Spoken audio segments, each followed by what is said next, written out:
Hi, it's Fraser here. We're doing something a bit different on this week's Spiked podcast. Following Turkey's invasion of northern Syria and the unravelling of the Kurds and the United States' strategy against ISIS, I've invited two special expert guests, Rakib Ihsan and Mesa Gifford, to discuss what this means for the Middle East and for us here in the UK. We'll also discuss the problem of homegrown terrorism and the rise of the far right. But before we get on to that, I wanted to let you know about an exciting new addition to Spiked, our very own online shop. You can now get your hands on a t-shirt, hoodie, mug or tote bag featuring your favourite Spiked slogan, from Love Europe, Hate the EU, to Ban Nothing, Question Everything. What could be a better gift for yourself and all your most pro-Brexit, pro-freedom loved ones? Plus, buying our merchandise is a great way to support Spiked. To go to our shop, just go to spiked-online.com and click the button that says shop in the top right corner. Now, back to the Spiked podcast. Trump ordering all U.S. troops to withdraw from their positions in northern Syria. Turkish troops intensified their assault against Kurdish-led forces. U.S. allies who played a major role in the fight against ISIS. Hundreds of ISIS prisoners escaped from a camp. Women and children with suspected links to Islamic State militants have escaped. ISIS fighters escape and pose a threat elsewhere. Well, they're going to be escaping to Europe. Hello and welcome to a special edition of the Spiked podcast. This week, we're taking a look at the state of terrorism. I'm joined by two fantastic guests, Rakib Ihsan, Spiked columnist and research fellow at the Henry Jackson Society's Centre on Radicalisation and Terrorism. Thank you for having me today, Fraser. And Mesa Gifford is a human rights campaigner who fought on the front line against ISIS with the Kurdish YPG. Great to be here. So let's start off, first of all, by talking about the situation in Syria.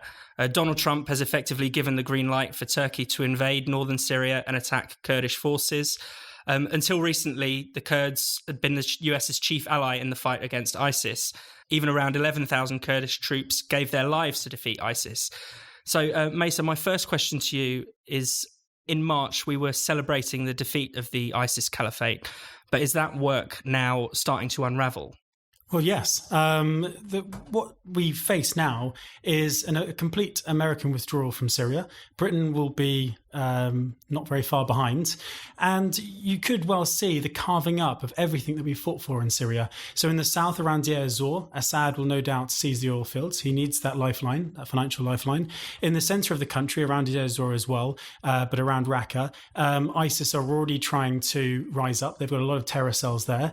A huge amount of weapons and money is buried out in the deserts. They've got a lot of resources and they're determined to have ISIS 2.0. And in the north, you've got Turkey now seizing Kurdish possessions there and with a longer term plan to sort of colonize it by allowing Arab refugees from other parts of the country to go in. So we've effectively just kicked a hornet's nest. We've taken what was quite a package deal. We'd defeated ISIS, we'd created democracy in eastern Syria, and we'd tossed it all away because of Donald Trump's foolishness.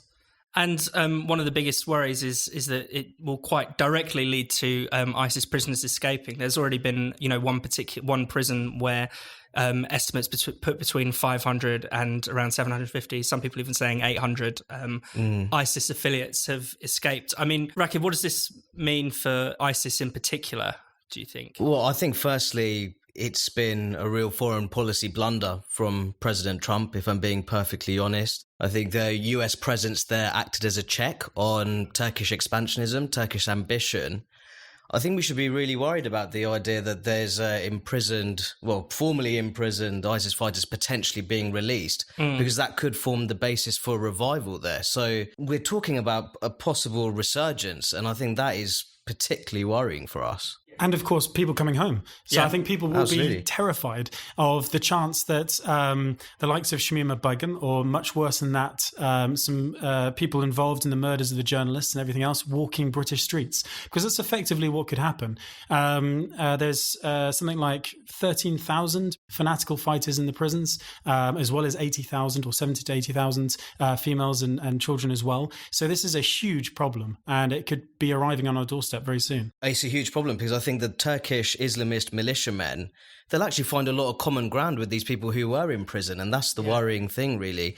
So for President Trump I presume that he was given a fair amount of advice before he took the decision to withdraw his troops. It's quite incredible, really, that he's ignored that expert knowledge, and it could be with potentially devastating consequences for the region. I mean, and also Trump has made his view quite clear all along that these ISIS fighters are Europe's problem and Europe should take them back. And he even, suggested in quite an outrageous comment recently that it doesn't really matter because they'll all be going to Europe anyway. What is the risk there, do you think? Well, there's a corridor that already exists. People have come back. I understand the attacks in Paris were funded, planned in Raqqa. The people who participated in the violence were from Syria or had travelled to Syria at some points. So it shows you the reach of ISIS. And one thing that's quite frustrating here is, just as you said, Donald Trump clearly has not sought proper advice, or he certainly hasn't listened to it. Mm. Donald Trump is the businessman. He goes from the gut, but he doesn't have a huge experience of international relations. He didn't listen to Brett McGurk, the former special presidential envoy to the anti-ISIS coalition, nor did he listen to General Mattis, General Mad Dog Mattis, the person that we should be listening to right now. So I think, as I said, Donald Trump is the one who's kicked over this hornet's nest. And as I said, it will be our problem very soon. Well, I'll just make the point that, Donald Trump, he sees himself as this calculating businessman, but the decision is made. It's not great from an American strategic perspective. And the reality of the matter is he's left a few hundred American military personnel there, but the amount of responsibility that they have, it's just not workable at all. It would have been difficult enough for the initial 2,000 American military personnel there. And it just shows that, for me, that it's a move that it could carry serious consequences. And it's a risky approach to take, to be honest. And if you even think about this purely in strategic terms for the US, forget about the morals of abandoning the Kurds, abandoning, which is what has happened, essentially, is an abandonment, no two ways about it. But even just in terms of strategy in the region, we've seen in the last few days. We're recording this on Monday, so there could be other quite stark developments. But we've seen now that the Kurds have sort of switched sides and are effectively siding with Assad now. Well, Syria is the land of bad options, isn't it? Essentially, Well, where else can they turn? That's the question. Well, the art of war. They say the art of war is to defeat your enemy without actually fighting them, and that's what the Americans effectively did. Because just as you say, they with a very small footprint in country, no more than a few thousand Americans and foreign and the wider coalition, they teamed up and created the SDF, created tens of thousands of fighters that took the fight to ISIS. 11,000 of them died, which shows who did the heavy lifting. The fact that 8 Americans have died in this conflict, most of whom by accidents, shows you that actually by working with local partners, America has actually achieved something quite remarkable. And if you look at all the previous mistakes in Iraq and other places, which is kind of sort of top-down peace building, creating institutions, implanting American democracy on them, instead, this was about listening to local people, working with the Kurds, creating the SDF. It wasn't the Americans that asked them to believe in feminism, in equality, in secular values. These are things that actually came from the region. So it's incredibly refreshing. So you're swapping that secularism, that refreshing new progressive values, and you're swapping it for Turkish FSA jihadism. And just as you say, there was reports now that ISIS prisoners are being emptied. I saw a report just today that the Americans are saying that the FSA are releasing ISIS prisoners and saying that the YPG are doing it. So it's very murky. Whether that's true or not, we'll have to see. That's just a report that I saw before I came on air. But it just shows you that how far we've fallen. And can you give us and give the listeners at home an idea of what it is like to be in the battle against ISIS? How we do see them as almost these kind of devils. I mean, that's a true description, though, isn't it? Well, certainly what they did to Syria is devilish, is horrendous. Like they plumbed new depths of depravity. The massacres of the Yazidis, the propaganda they put out, from not just the decapitations, which were very much inspired by sort of Zarqawi, the post-insurgency phase in Iraq. They went much further than that, even darker than that, whereby they were drowning people in cages, locking people into cars and shooting RPGs at them. This was a level level of violence. It was as if the madmen had seized control of the mental hospital, or whatever the expression is. Or even slowly running over people with tanks at a very slow pace as well. Well, that's their mentality. That's what we're dealing with here. People who are, their famous saying, which actually I like to use as well to show how bad they are and how good the Kurds are, is they say, we love death as much as you love life. But again, it just shows you what we're dealing with here. And I mean, until recently, a lot of the discussion around ISIS in Syria was based on whether we should repatriate ISIS criminals. People like Shamima Begum, people like Jack Letts, and people who've had their Jihadi Jack, as he's otherwise known. More affectionately known. How do you find that whole discussion quite strange, given the what we know about the barbarism of ISIS? I mean, would it even be possible now, given the chaos that's in the region? I mean, I think for me it's very clear there's very little public appetite for such repatriation purposes.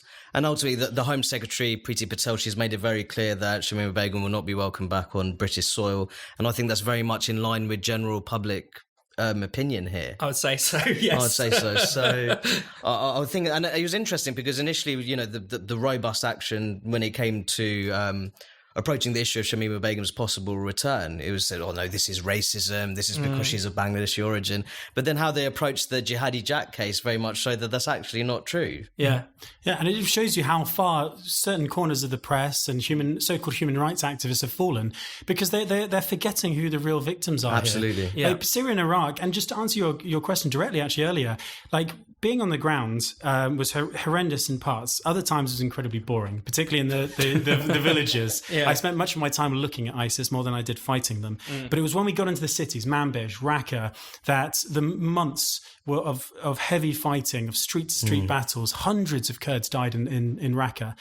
But you also saw the brothels that ISIS had. You had the liberation of the sex slaves that ISIS had. This is what we're dealing with. And people like Shamima Begum, people like so-called Jihadi Jack, they chose to go to Syria. ISIS, that propaganda I mentioned earlier, they saw the people drowned in cages, and they believed in it so much they wanted to go out. So this is their character, and I don't think Britain owes them anything, if I'm honest. And do you think that they pose a serious danger to us if they were to come back? I mean, obviously they say that they're reformed a lot of the time, but can we really believe that? Well, it doesn't even matter if they're reformed or not. So there has to be a level of justice here. So they've committed a crime. Our first thought should not be their mental well-being, and we shouldn't be rehabilitating them straight away. We should be punishing them in the first instance, and then rehabilitating them while in prison. We certainly shouldn't be looking at them as victims. Absolutely. But one thing that I think people wouldn't forgive ourselves there are hundreds of Europeans, actually possibly thousands, we don't know the exact number, who would potentially come back to Europe. It just takes one of them to do something terrible. And would we ever forgive ourselves if we allowed these people to flood into Europe and then they were to set off a bomb or were to attack someone in the streets? So I hope, I'm glad, as you say, that the Home Office and people in government, hopefully they've seen sense and they'll listen to the British public and really keep them out, if I'm honest. And of course, there are examples of returning jihadists committing crimes. I'm thinking particularly of Salman Abedi was allowed to return from Libya, for instance. I mean, I'd make the point, just building on the point of Shamima Begum in particular, often her age is used as a defence, she was only 15 years old. I'd make the point that's still 5 years above the age of criminal responsibility in England and Wales. Yeah. And I think that defence is really disrespectful towards young British Muslim girls currently in high school. All they want to do is focus on their education, do the best they can for their families. I think using that age of defence is actually fundamentally disrespectful towards them, and I don't buy into that defence at all. No, and you can join the British Army at 16, and she was just a few days short of her 16th birthday. Yeah. And the Labour Party at the moment wants to lower the voting age to 16. So, and if young men can join the British Army at 16 and be on the battle at 18, which one of my friends was, he was wounded in Afghanistan literally about 3 months after his 18th birthday. So, if we're willing to give agency to young people in that way, then we've got to give agency and a modicum of respect. That's a certain degree of accountability that has to be held. Absolutely. Absolutely. But I mean, you fought against ISIS. Could you ever, I'm not suggesting sympathize or to empathize with these people, but I mean, what is going on in their heads? Well, it's each one, I suppose, has to be treated as on a case-by-case basis. There's obviously people go for different reasons. Many have come from dysfunctional families. Some is part of they're seeking redemption in some way for a past something they've done, whether that's drink or drugs or gang activity, that sort of thing. But in the first instance, we mustn't forget that ISIS was honest about what they were doing in Syria. We have to be clear that they've destroyed Syria and Iraq. They've killed hundreds of thousands of people. They've devastated the region. And these British people who had every opportunity in life to go to school, have an education, they've gone out and they've committed horrendous violence. Allowing them back into the UK to have effectively a slap on the wrist under current legislation, they could well be out within 5 years, even if we were to convict them. And they would then afterwards, they would presumably get married. They may not commit any more violence, but they would get married. They might get a job. They might pursue education. But what about their victims in Syria and Iraq who are currently in refugee camps, with their homes burnt, with their children raped, with their mothers and fathers killed? They've got a life sentence while the people could potentially come back to the UK. So what is that about our own moral character as a country? So we have to be thinking about these sort of issues and then think about them very seriously. What's the kind of profile of one of these ISIS fighters? Because it possibly isn't as straightforward as people think. I don't know if you... Oh, it's varied. That's the truth. But I'd support the points that you made in terms of, these are people that they ultimately had opportunities here in the UK, free education. Many of them well educated, isn't that right? That's another point. So I think that at the end, I think we have to really think about what our country stands for, to be honest. If we were just to allow these people to come in and then eventually that they can rebuild their lives, to be perfectly honest, I think that would be a sign of weakness in our country. I honestly believe that. To what extent does, I guess what we stand for create problems? I mean, there does seem to be a lack of social cohesion in Britain, maybe not a very great attachment to any kind of national identity. I mean, is that a problem in this regard, do you think? I think that when we're looking at counter-extremism policy, I think social cohesion definitely has to come into it. I think the reality of the matter is that in certain parts of the country, particularly urbanised, more deprived parts of the country, especially parts of northern England, you do have this existence of parallel societies where you have people of different ethnic and religious backgrounds. Well, they're living alongside one another, but they're not really living together. They don't communicate very much. There's not much of that positive social interaction. And I think that when you have that sort of situation, that is where extremists really do come into play. Because when they push these extremist narratives, they're based on sweeping negative generalizations of other sections of society. While if you do have those friendly social relationships with people which are different to you outside of your religious and ethnic group, you'll be more inclined to reject those extremist narratives. Yeah. So I think social integration is a very important part of a broader counter-extremism strategy. Yeah, it's absolutely right. I mean, when you look around the streets, it's very different to on Twitter. The frustrating thing about Twitter is people vent their political point of view and their anger and everything else. But I have to say, as a middle-class guy from Cambridge, when I went on Twitter and discovered certain communities talking amongst Twitter, I was actually genuinely shocked, particularly amongst young people in, say, London, about their view on Britain and British history. It was actually completely out of sync with my own background and my own education. And one thing that I would hope is that if we are to build a sort of a positive future, like a national identity, it is actually through education. It's actually through integration. It's actually to show people that there's a much bigger vision to this country and to the world than social media is allowing at the moment. So yeah, it's a very complicated area. And just staying in the UK for the moment, I mean, is there much Islamist activity that should worry us, or is the threat more returning jihadists, do you think? I think that we have to be wary of both, if I'm being completely honest. Even though there's Neil Basu, he's the counter-extremism chief, he said that the fastest growing threat is actually the far right. It's very clear that the main threat, the primary threat, is still Islamist extremism. But I think we need to be wary of apparently there's already hundreds of ISIS fighters who have already returned to the UK, so we need to be really wary of that, the threat that poses. And are these, is it still ISIS, the primary jihadist group that's causing trouble in Britain? Are there other newer? I think what you have with ISIS is that they tend to attach them. It's almost, you could sort of a broad international network where they attach themselves to local organisations. So, for example, we saw with the Easter Sunday terrorist attacks in Sri Lanka. It was technically a local group. You could almost call it an ISIS affiliate. Yeah. So you'll see that with ISIS, it'll be a broader international framework, but they're trying to bring together local Islamist organizations under the sort of ISIS umbrella, you could say.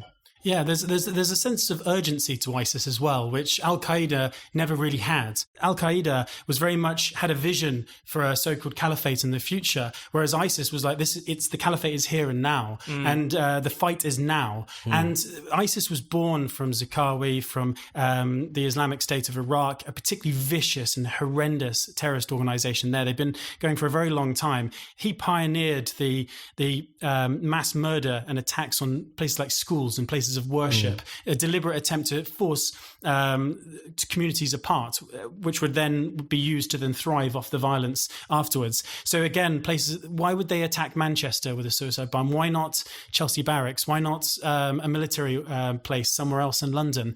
The reason for that is because they want British people to hate Muslims. They want to sow division within society. And thankfully, they lost. It never happened, and it very rarely materializes. Sure, there has been a spike in the far right, but it's not as bad a problem as the original sort of cause of it. So I think we need to treat ISIS with a sense of urgency as they're treating their so-called jihad with urgency. Yeah, and I was going to ask about the far right, actually. Obviously, there have been, especially around the world, some very serious and horrific attacks. But in the UK, it seems to have been much more limited for now, thankfully. I mean, what's your kind of overview, Rakib, on the far right threat? I think in terms of any extremist threats, it's important that we don't treat any of those threats with we don't take a complacent approach to any sort of extremist threat. It's true. I mean, the two attacks that I would say really spring to mind is the murder of Joe Cox. Yeah. And the Finsbury Park Mosque, which Makram Ali sadly died in that terrorist attack. But we have to make the point that I think all too often people try and draw almost like a false equivalency that there's a far right extremist threat and the jihadist Islamist extremist threat. The primary threat in the UK is still Islamist extremism. If there's one thing that we have to really talk about, is that you can see with far right organisations, they're latching on to what is the most important political issue at the moment, which is Brexit. Right. So you can see that Brexit betrayal rhetoric is being increasingly co-opted by far right organisations. And this is where I would imagine that, this is where political disaffection comes into it, dissatisfaction with how the democratic system works. You will see that if, say, Brexit was to be overturned, you will see far-right organisations really hitting hard in the sort of leave voting, deindustrialised heartlands. And I think pro-Remain politicians, particularly those who want to overturn the result in June that was delivered in June 2016, they don't really like talking about the social risks attached to actually doing that and overturning the result. That's interesting. And I think also many people are quite keen to say that perhaps the far right is larger than it is, or that its influence is larger than it is, or that it is related to either mainstream things like Brexit, and could we be playing into their hands if we accept that kind of narrative?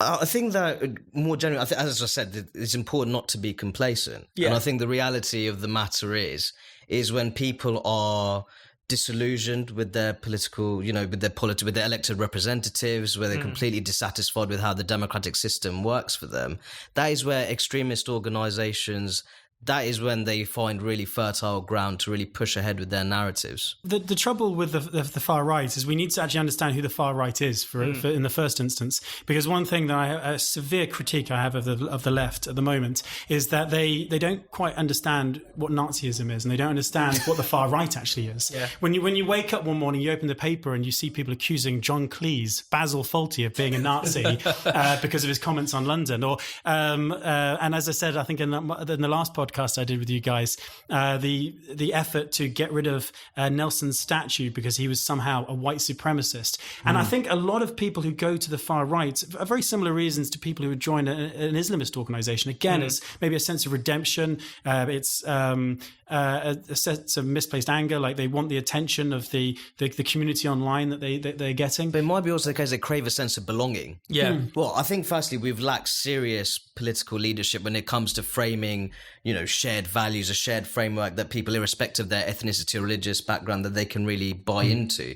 I think we really lack that political leadership. But I agree with the point that all too often, labels such as far right, fascist, racist, they're being overused to an extent. It's draining these terms of any sort of historical weight and significance. Have you seen those hilarious programs, which were usually on a Sunday afternoon, and it'll be something like, what does it mean to be British? And then they'll have on one side people saying, oh, British is a racist society and we need to do this and we need to do that. And other people being overly patriotic on the other side. But actually, then when they say, oh, what is being British? A lot of the audience turn around and say, well, it's cricket, it's warm beer. They don't. There's no real sense. Like people want to have that sense of identity, even not the people who are arguing for it, but they don't exactly know how to actually frame it. Frame it exactly, and that's what we perhaps need to change, because unless we do, then we're going to be muddled, and when you're muddled, that's when the loudest voices speak up. And I think that's a big point to make on integration. When you're asking people, you need to integrate, but what are you actually what are you asking them to integrate into? As you're suggesting, I think very few people, very few Britons could give you a good idea of what it means to be British. And if you ask people what are the government's so-called British values, I think a lot of people would have a very hard time answering those. Yeah. Instead, a lot of people, and maybe this is where I'm getting it online, because why I was so shocked when I first joined Twitter, and that is without that framework, those red lines in which you could draw to say this is the British identity and this is what it means to be British. Instead, people who come into the UK, well, then let's say they open a corner shop or they become a taxi driver. But what do they see of Britain? They see Britain stumbling out of their taxi at 5 o'clock in the morning, throwing up on the pavement every Friday, and then they say to themselves, actually, I don't want to integrate into that part of Britain. Absolutely. But that's not Britain. Yeah. They need to realise that, because I don't like it either. But I'll stick up for the people stumbling out of taxi. Sure. Feckless degeneracy there. Someone has to. No, but I completely understand your point, and I think isn't often that kind of view of Britain, view of the West in particular, used by, if you're thinking about hardline Islamists as a way of saying the West is morally degenerate. But this is an interesting thing, because I've analysed, these far-right terrorist manifestos, which increasingly, being produced before these terrorist attacks actually take place. What you'll see in the Islamist literature, but also the far-right literature, is that idea that there's a moral decay. Right. There's a feckless degeneracy. There's this obsession with celebrity icons. For example, Brenton Tarrant, who was behind the Christchurch terrorist attacks, he absolutely slated Madonna, for example, because trying to attacking these celebrity icons, and she's a representation of this feckless degeneracy that he hates. So I think there is a sense that if you want to talk about British values or a shared framework, I think a good starting point would be a sense of patriotism which is fundamentally community spirited. Yeah. The idea you try and do the best you can for your community. But this is not your ethnic or religious community. It might be your neighbourhood, for example, which might actually be ethnically and religiously diverse. So trying to do the best you can for your neighbourhood. I think there's a sense of, I do think that Britain in recent times, that the problems of, family breakdown and the associated social ills to that. So I think that there's a sense of, a community spirited, family oriented would be a big thing for me, because I think that's something that we've lost, perhaps in recent times. And that's perhaps something that in migrant communities, we can see that there might be a strong point there. Yeah. That strong sense of, family values, really trying to do the best you can for your family, taking care of your elders. I think these are things that we could really learn. Definitely. So what are the risks, assuming that we don't recover British values and discover a, community-oriented spirit, because that might not be happening? What do you think? I think we have a problem. I think with the political left, it's completely lost its sense of patriotism. It's very much, completely obsessed with identity politics, these grievance-obsessed narratives, the politics of victimhood. And I think in a sense, when you press ahead with those, the politics of victimhood, you are sowing the seeds of almost a group-based division in British society. Well, the political right, all too often, they've been obsessed with, the free market, you could say capitalist values of materialism and all the rest of it. But I think in the sense of that aggressive promotion of materialistic individualism, I don't think that's very helpful for the national community either, because then it almost atomizes people, while people from the left are just, trying to create groups. So really you don't have a very cohesive society. They kind of go hand in hand in a way in undermining solidarity and social bonds, I think. 100%. We're so polarized. I think at the end of the day, people are the loudest voices in British society are speaking up on both the left and the right, and people are polarised because of Brexit and because of what's going on in the world. People are seeking communities online, and they're dwelling within these places, within these safe spaces where it's an echo chamber, and they're just everyone's repeating to each other the same things. So the danger is that actually Britain becomes a little bit more fractured. And what I hope actually is that with Brexit, once that's out of the way, we can actually start healing a little bit as a country. And then we can start focusing on perhaps a sense of national identity outside of the European Union, if it is going to happen. So if Britain remains fractured, it's that fractured is being exploited by the extremists themselves. Absolutely. It means that we're not coming up with coherent ways to defeat terrorism, to actually combat poverty, to actually combat racism. If we don't know, if we can't identify a Nazi, for goodness sake, then how the hell can we stop a Nazi? So there's so much Britain can do. Mesa and Rakib, thank you very much. Thank you for having me. Thank you.